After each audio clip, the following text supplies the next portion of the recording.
Hello and welcome to another episode of the Powerful Investor. Today is the 22nd of March 2026, a Sunday. And in this video, I'll be talking about BitTensor, sharing my perspective of where it is right now and where I think it's going, and to try and help you guys understand what my perspectives are and the pieces of evidence that I'm using. And I'll be using the PAI chart on BitTensor, but then I'll be also referring back to Bitcoin and showing you where I think Bitcoin is heading based on past history and why I think that will allow us to understand the path that BitTensor is likely to take. So again, it's not financial advice, do your own research, and Bitcoin's at 68.5K and BitTensor is about 272K as I make this video. So let's get the information on BitTensor out. Right now, BitTensor at 272 has a PAI of 0.64. And it is way over the 0.5 PAI buying momentum pivot price, right? If you follow some of my previous videos, I said the right way to play BitTensor was to wait for the momentum pivot price, which at that point I think was around 190 or something in that region. That has adjusted now to 207. Once it had gone above this, it's a good time to buy. Use that as a stop loss. So as long as we're above this 207 metric or 207 price and 0.5 PAI, things are great. What does the PAI mean?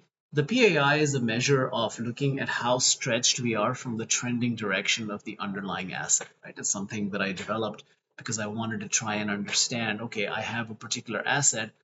I know that it follows these longer term trends, but has it deviated from that trend significantly?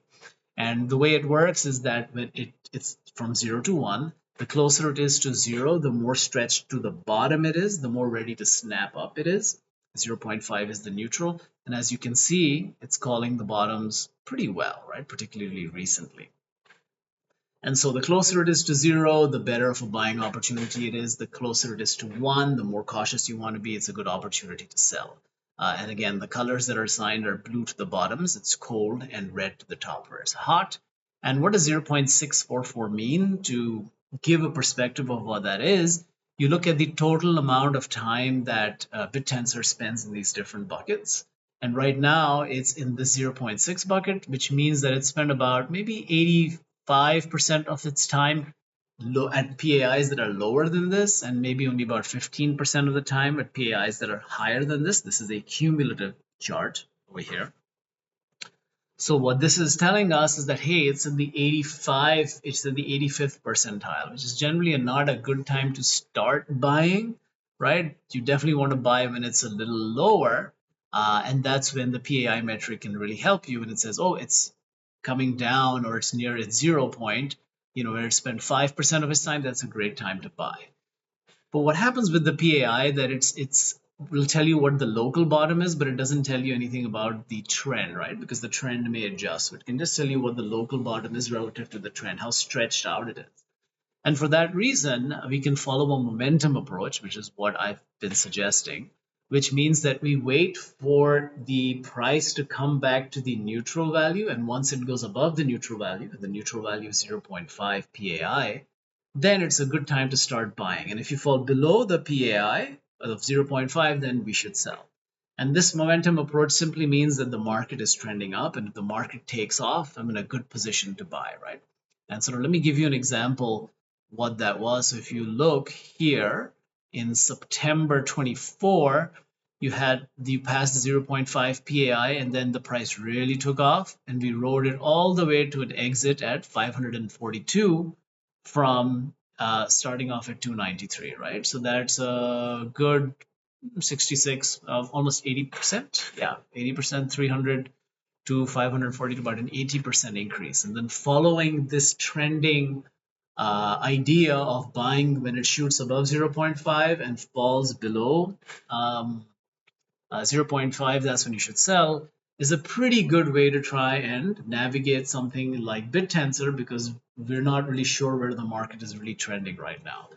And it is a better situation than buying and holding. Let me show you on this graph that if you bought BitTensor in July 23 and held it using this strategy versus just buying and holding it, your CAGR, which is your compounded average growth rate, was a lot higher. And you can see over here that you'd end up with 712% versus 436%, right? But then you might be thinking, hey, what does this mean on a more recent basis? Well, you can also look at it from January 24, in which if you're buying and holding, you're pretty much flat right now. But if you were using the strategy, you'd be up about 27%. And this is a good graph to try and understand that it doesn't always beat buy and hold, but it does beat buy and hold in the majority of cases, right? So this is the dotted line is buying and holding, and we're looking at 6-month snapshots. 6-month, how did we do using this strategy versus not? This 6 months, this 6 months, this 6 months, right? So the preceding 6 months. And that's kind of how we can get a strategy that does better than simply buying and holding, at least over this time period, right? Where are we right now? So this is a really interesting graph that I wanted to share with you guys, is if we look at where we were in terms of PAI 180 days ago, we were at a PAI of 0.42. And then based on that, we look at all the previous times that it was at 0.42, and then we see what happened 180 days later, right? Because this is all probabilistic. No one knows the future. I don't know the future. You don't know the future. And if I say that, hey, I think it's going to go up, I really want to be able to quantify how likely do I think it is to go up, right? And so using this PAI, we can see that right now we have shot up way. We're at the 90th percentile, right? So that means we've really done well compared to how we were in the past, right? Now you would say, hey, that is a real bull market that you have, right? I am not convinced, because if you look with the amount of variation that we're seeing, right, we've just been bouncing around a lot. And it's more suggestive of a lot of volatility. Remember, BitTensor is a very young asset. It's only been around for a few years. It's more bouncing around with volatility rather than a complete sustained uptrend, right? That's what I would want to see. And so looking at this makes me think that, hey, it's at a high price right now, but it's definitely sort of beating expectations. But I don't have to worry about that, because if I'm using this 0.5 metric, I have a good entry point and I have a good exit point also, right? So I just don't have to worry about it. So that's what I say. I think if you are thinking about getting into BitTensor right now, it does seem on the high side, and I would wait until it gets to a 0.5 PAI value and then wait for the next time it sort of takes off above that, right? Maybe this is the time that it's going to the moon, but with these things, generally the volatility is so high that sooner or later we have another chance to enter. But I also want to add this lens of what's happening with Bitcoin and the overall crypto market to understand why I think we will have better opportunities for getting into BitTensor, to ride the trend, but also for longer term investors, right? And again, I'm not making any claim on how good BitTensor is or not. I'm just analyzing the price action. I don't actually have a position in BitTensor right now. But I'd consider the price to drop down very severely, right? I think at some point in the next few months, we're going to get some great bargains, and I want to kind of show you why, right? So if you look at the PAI of Bitcoin, and we do the same analysis right now, Bitcoin's at 0.44. We go back 180 days, and because Bitcoin has a lot more history, we ask the question, okay, if it was at a PAI of 0.5 180 days ago, where is it relative to expectations, right? And right now with Bitcoin, we're about at the bottom 15th percentile, right? We're at the 15th percentile, which means that 85% of the time we've had better outcomes than where we are right now over the preceding 180 days. And as you can see, we've also dropped below the 90th percentile a couple of times. And you can say like, oh, this is just sort of volatility and normal variation. But if you look at the overall trend, we're still going down, right? From the bottom 15%. That's not a real healthy market from where I'm seeing. So looking at this PAI that I've developed and seeing how it has trended over the last 180 days makes me think that, hey, we aren't out of the woods yet. And, unless BitTensor is something completely amazing and unique that can break away from the crypto market and Bitcoin is still king, it's not going to hit those astronomical highs that everyone's trying to find, the 2, 3, 4, 500, 1000% gains, right? I don't even know whether it ever goes there or not, because it's already quite big. But compared to what the price action of Bitcoin is telling us right now, that's not going to happen with BitTensor right now, unless it's very extraordinary, right? Unless it's something that's not happened before and it completely disassociates from Bitcoin. So that's one perspective on why I think overall the trend will be down.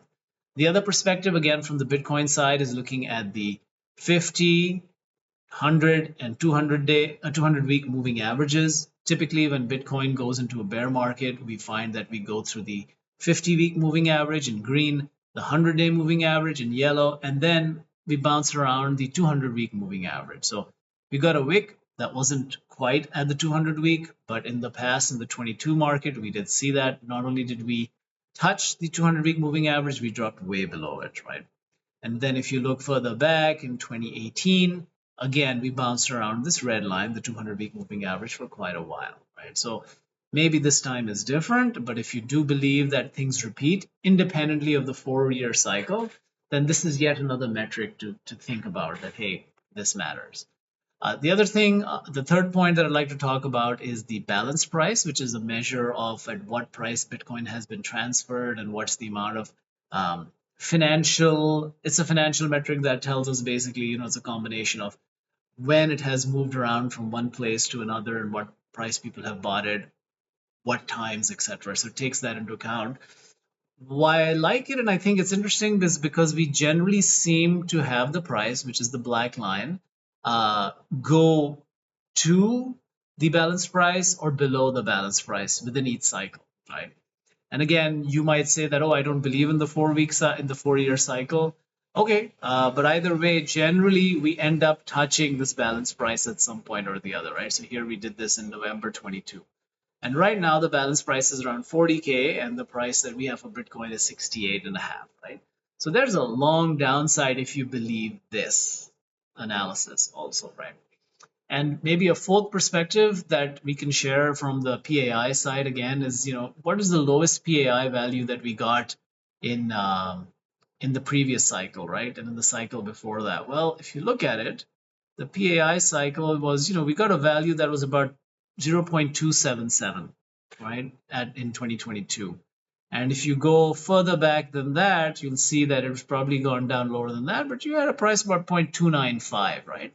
So those are values. If you look at what 295 in today's pricing would mean, 295 would be probably in around 43,000 or so, which is not completely too far off from what the balance price is telling us, right? Now, of course, in the PAI is a trending system, it changes, but I'm just saying we haven't had that really low price, and we've seen that in previous cycles, right? And so my perspective at this point is I think there's probably somewhere between a 70 to 80% chance that we're going to see considerably lower prices in Bitcoin. I think there's a 20% chance that the bottom is in, we're heading up, but 80% we haven't seen the bottom as yet. I anticipate the bottom would be somewhere in the low 50s to 40s sort of range, right? I previously said that it was in the 58 to 53 range. I think it's really hard to call the bottoms, but it's lower than where it is now. I plan on start buying a lot more BTC once we're below 55K, right? And considerably buying more. I don't know how low it goes, but I'd say 55 to 45 is probably a reason. It's going to be a great time to buy. But we're not there yet. And I think we do get there with maybe an 80% probability. And if that is the case, then there's no way that in most cases that I can see BitTensor really taking off with Bitcoin pulling everything down. And so I think if you didn't catch BitTensor taking off at the 0.5 PAI, just be patient. It will come back there again. Don't chase it. It will drop sooner or later. And we'll have the opportunity to increase our holdings if that's something that we really believe in. And so again, the PAI price right now is at 208 or so. So, I think we'll bounce around. We might get much higher values for a little while, but then again, we'll go down.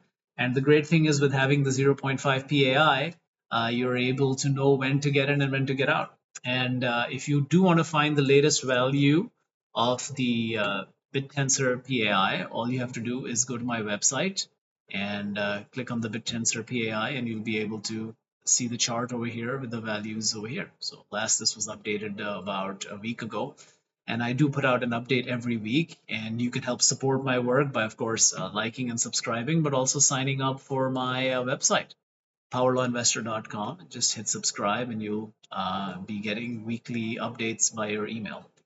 So thanks so much for listening. I hope this was useful. Again, do support the channel by liking and subscribing.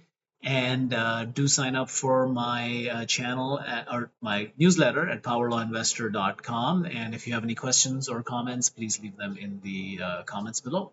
All the best and see you on the next one.